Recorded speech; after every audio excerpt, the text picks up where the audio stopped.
সিদ্ধ ডিম যদি কখনো এই পদ্ধতিতে না বানিয়ে থাকেন তাহলে একবার হলেও ট্রাই করতে পারেন। স্বাদে হবে অতুলনীয়। রেসিপিটি দেখে মনে হতে পারে খুবই স্পাইসি, আসলে কিন্তু তা নয়। খুব কম মশলা এবং খুব অল্প সময়ে বানিয়ে নিতে পারবেন অসাধারণ স্বাদের ডিমের এই রেসিপিটি। আর সেজন্য কিন্তু পুরো রেসিপিটা আপনারা অবশ্যই দেখার চেষ্টা করবেন। তো প্রথমেই আমি এখানে 4টে মিডিয়াম সাইজের পেঁয়াজ কুচিয়ে নিয়েছি আর নিয়েছি 4টে সিদ্ধ ডিম। এই রান্নাতে পেঁয়াজের পরিমাণটা একটু বেশি লাগবে। এবার আমি এখানে ডিমগুলো ভেজে নেব। তার জন্য আমি অল্প একটু তেলে সামান্য একটু হলুদ লবণ দিয়ে এখন ডিমগুলোকে এরকম লাল লাল করে ভেজে নেব। আর অবশ্যই কিন্তু ডিমগুলো ভাজার আগে ডিমগুলো একটা ছুরি দিয়ে একটু কেচে নেবেন, তাহলে মশলাটা খুব ভালোভাবে ডিমের ভিতরে ঢুকে যাবে। এবার আমি আরও একটু তেল দিয়ে দিলাম গোটা গরম মশলা। এরপর আমি যে পেঁয়াজ কুচিয়ে নিয়েছি পেঁয়াজগুলো দিয়ে দিলাম। এবার লো টু মিডিয়ামে রেখে পেঁয়াজগুলো ভেজে নেব। তো এখানে পেঁয়াজ মোটামুটি 1-1.5 মিনিট ধরে আমি ভেজে নিয়েছি। পেঁয়াজের কালারটা চেঞ্জ হয়ে গেছে। এই পর্যায়ে আমি কিছুটা কিশমিশ আর কয়েকটা কাজু বাদাম দিয়ে দিলাম কয়েক টুকরো রসুনের কোয়া আর একটু আদার টুকরো। এবার একসাথে ভালো করে সব কিছু আবারও 1-1.5 মিনিট ধরে ভেজে নিতে হবে। আপনারা ডিমের পরিমাণ অনুযায়ী আদা ও রসুনের পরিমাণটা আন্দাজ করে দিয়ে দেবেন। তো এখানে আমি পেঁয়াজটাকে ভালো করে ভেজে নিয়ে এখন একটা মিক্সিং জারে তুলে নিয়ে নিলাম। এবার আমি এখানে দিয়ে দিচ্ছি 1 কাপ পরিমাণ টক দই। টক দইটা যেন কখনোই ফ্রিজের ঠান্ডা দই দেবেন না, তাহলে কিন্তু দইটা ফেটে যেতে পারে। তো এখানে খুব সুন্দর করে আমি মিক্সিংয়ে পেস্ট করে নিয়েছি। এবার আমরা চলে যাব মূল রান্নাতে। তো আমি ওই কড়াইয়ে দিয়ে দিলাম আবারও কিছুটা রিফাইন তেল। আপনারা চাইলে সরিষার তেল দিয়েও বানাতে পারেন। তেলটা গরম হলে দিয়ে দিচ্ছি আমি সেই বাটা মশলাটা দিয়ে এখন লো টু মিডিয়ামে রেখে মশলাটাকে বেশ কিছুক্ষণ ধরে ভাজতে হবে, যতক্ষণ না মশলা থেকে তেল ছেড়ে দেয়। এবার আমি এখানে দিয়ে দিচ্ছি সামান্য একটু হলুদের গুঁড়ো, কাশ্মীরি লঙ্কা পাউডার দিয়ে দিলাম জাস্ট একটু কালারের জন্য। এরপর দিয়ে দিচ্ছি ধনিয়ার গুঁড়ো 1/2 চা চামচ পরিমাণ এবং স্বাদ মতো লবণ দিয়ে সব কিছু একসাথে ভালো করে মিশিয়ে এখন মশলাটাকে ভালো করে কষাতে হবে। যত ভালোভাবে এই মশলাটা কষাবেন এই রান্নাটা খেতে ততটাই সুস্বাদু হবে। তাই লো টু মিডিয়ামে রেখে একটু সময় ধরে কিন্তু এই মশলাটাকে কষিয়ে নিতে হবে। তো এখানে মোটামুটি 6 থেকে 7 মিনিটের মতো লো টু মিডিয়ামে রেখে আমি মশলাটাকে কিন্তু কষিয়ে নিয়েছি। মশলা থেকে তেল ছেড়ে দিয়েছে। এই পর্যায়ে আমি মিক্সিংয়ের জারটা ভালো করে ধুয়ে সেই জলটা দিয়ে দিলাম মোটামুটি 1 গ্লাসের মতো। দিয়ে এখন লো টু মিডিয়ামে রেখে আমি ঢাকনা দিয়ে ভালো করে গ্রেভিটাকে জাল করে নেব, যতক্ষণ না উপরে এরকম তেল ছেড়ে দেয়। আর গ্রেভিটা আপনারা কতটা পাতলা বা ঘন রাখবেন সেই হিসাবে কিন্তু আপনারা জলের পরিমাণটা দিয়ে দেবেন। তো এখন আমি ভেজে রাখা সিদ্ধ ডিমটা দিয়ে দিলাম। দিয়ে আবারও সব কিছু একসাথে এভাবে একটু নাড়াচাড়া করে আবারও 1-1.5 মিনিট ধরে লো টু মিডিয়ামে রেখে জাল করে নেব। তো আমাদের ডিমের কারিটা কিন্তু প্রায় হয়ে এসেছে।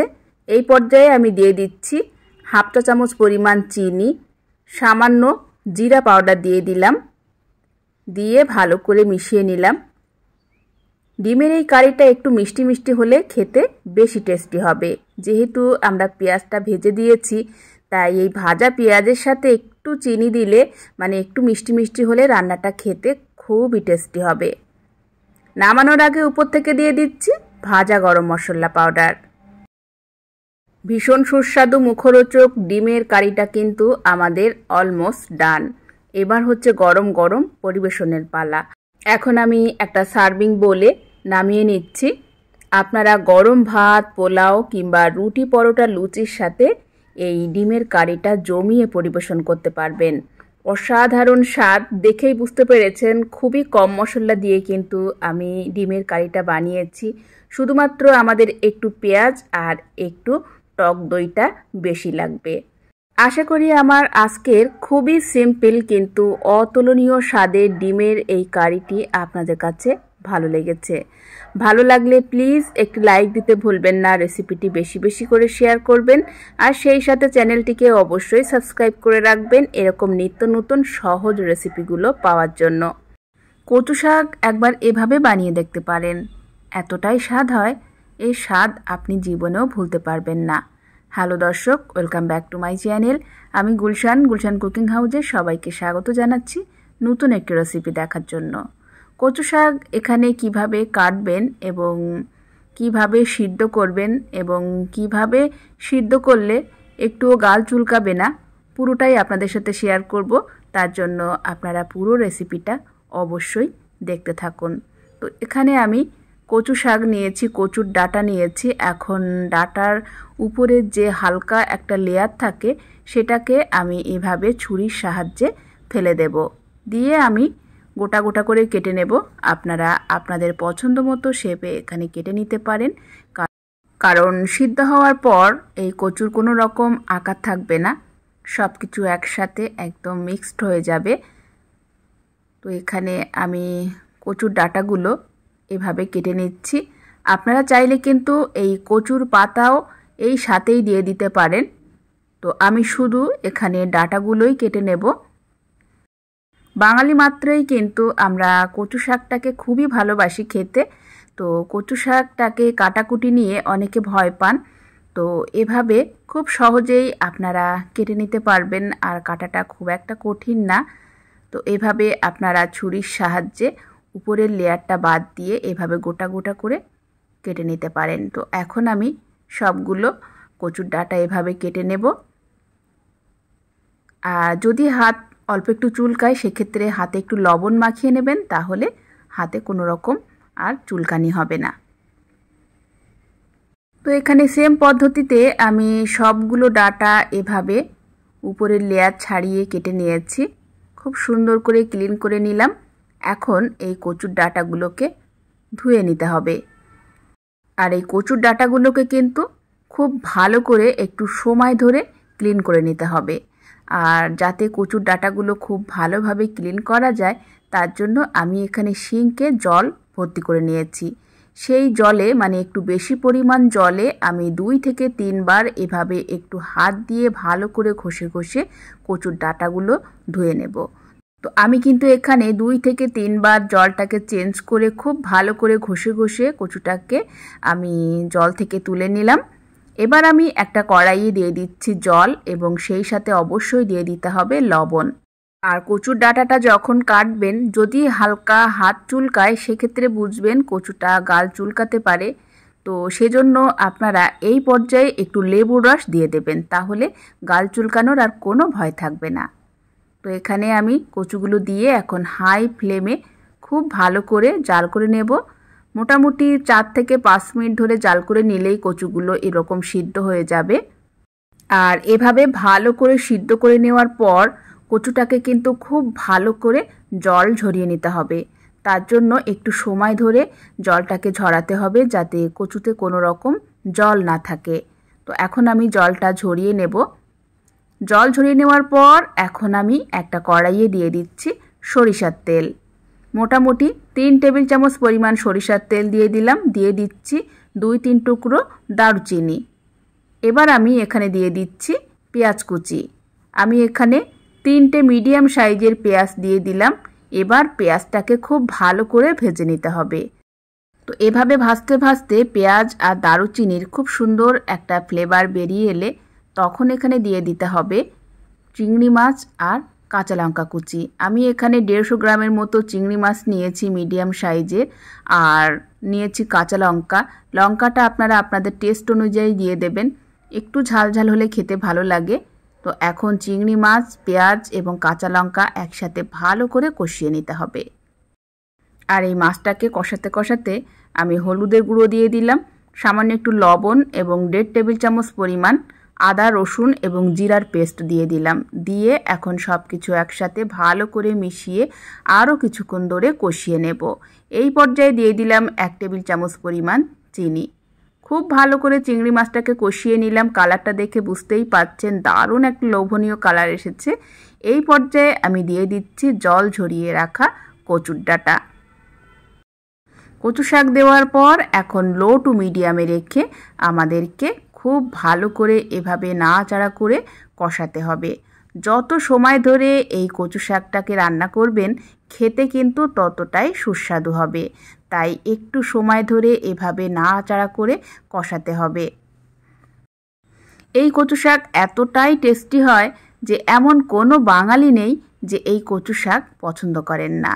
আর অবশ্যই খুবই হেলদি একটি রেসিপি, শরীরের জন্য খুবই উপকারী। প্রচুর পরিমাণে আয়রন এই কচু শাকে থাকে, তো আমাদের স্বাস্থ্যের জন্য মাঝে মাঝে কিন্তু এই কচু শাকটা এভাবে বানিয়ে খাওয়াটা খুবই জরুরি। এই পর্যায়ে আমি কিছুটা লেবুর রস দিয়ে দিলাম, যাতে কোনো রকম গালে চুলকানি না হয়। আর এই কচু শাকটাকে কিন্তু আমি প্রায় 12 থেকে 13 মিনিটের মতো লো টু মিডিয়ামে রেখে এভাবে নাড়াচাড়া করে ভেজে নিয়েছি। আর এভাবে যত সময় ধরে ভাজবেন কচু শাকের কালারটা কিন্তু ধীরে ধীরে চেঞ্জ হতে থাকবে। তো এখানে খুব সুন্দরভাবে সব কিছু একেবারে মাখো মাখো হয়ে গেছে। এই পর্যায়ে আমি দিয়ে দিচ্ছি একটু নারকেল কোড়া। নারকেল কোড়াটা দিলে তো আরও টেস্টি হবে, অবশ্যই একটু দেওয়ার চেষ্টা করবেন। এরকম কুড়ানো নারকেল অল্প একটু দিলে টেস্টটা দ্বিগুণ বেড়ে যাবে। সব কিছু একসাথে ভালো করে মিশিয়ে নিলাম। আমাদের কচু শাকটা কিন্তু প্রায় হয়ে এসেছে। আর নারকেলটা কিন্তু একদম লাস্ট টাইমে দিয়ে দেবেন, তাহলে খেতে বেশ টেস্টি হবে। নামানোর আগে উপর থেকে একটু গরম মশলা পাউডার ছড়িয়ে দিলাম, চাইলে একটু ঘিও দিতে পারেন।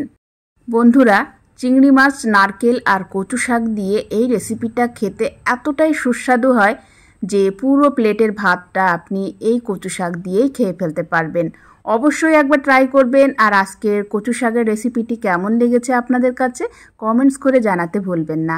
ভালো লাগলে প্লিজ একটা লাইক দিতে ভুলবেন না, রেসিপিটি শেয়ার করবেন। প্রচণ্ড গরমের দিনে পুদিনা পাতা দিয়ে খুবই হেলদি রিফ্রেশিং এই চাটনিটা যদি বানিয়ে নেওয়া যায়, তাহলে গরম গরম ভাত, রুটি, পরোটা, লুচি কিংবা যে কোনো স্ন্যাক্সের সাথে আপনারা জমিয়ে পরিবেশন করতে পারবেন।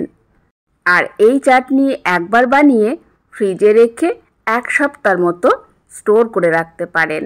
আশা করি রেসিপি সবার ভালো লাগবে। রেসিপিটি বানানোর জন্য আমি এখানে 2 কাপ পরিমাণ নিয়েছি পুদিনা পাতা। পুদিনা পাতার ডাঁটাগুলো বাদ দিয়ে শুধুমাত্র পাতাগুলো আমি খুব ভালো করে ধুয়ে ক্লিন করে নিয়েছি। আমি এখানে চাটনিটা মিক্সিংয়ে বানিয়ে নেব। আপনারা চাইলে কিন্তু শিলবাটাতেও এই চাটনিটা বানাতে পারেন, সেক্ষেত্রে টেস্টটা কিন্তু দ্বিগুণ বেড়ে যাবে। প্রথমেই আমি মিক্সিং জারে পুদিনা পাতাগুলো দিয়ে দিচ্ছি। আপনারা চাইলে পুদিনা পাতার সাথে কিন্তু কিছুটা পরিমাণ ধনিয়া পাতাও দিতে পারেন। আমার কাছে ছিল না, তো সেজন্য আমি দিলাম না।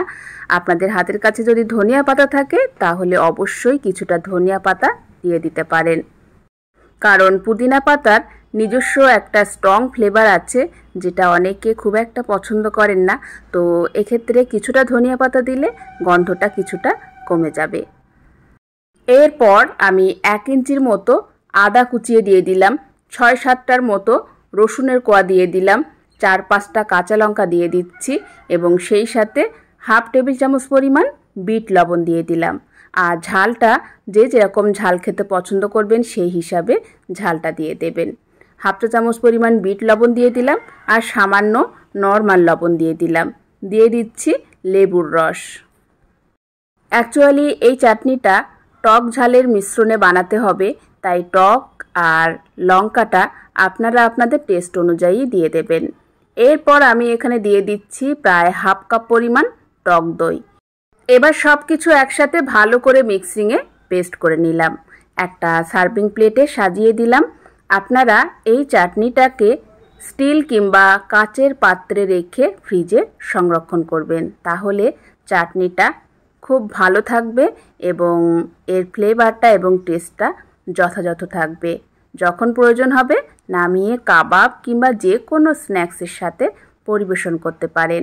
আশা করি পুদিনা পাতার এই রিফ্রেশিং চাটনিটি আপনাদের সবার ভালো লেগেছে। অবশ্যই আপনারা বাড়িতে বানাবেন এবং আজকের রেসিপিটি আপনাদের কাছে কেমন লেগেছে অবশ্যই আমাকে কমেন্টস করে জানাতে ভুলবেন না। ভালো লাগলে প্লিজ একটি লাইক দিতে ভুলবেন না, শেয়ার করবেন, চ্যানেলটিকে সাবস্ক্রাইব করে সাথেই থাকবেন। আজকের মতো বিদায় নিচ্ছি, দেখা হচ্ছে পরবর্তী এপিসোডে।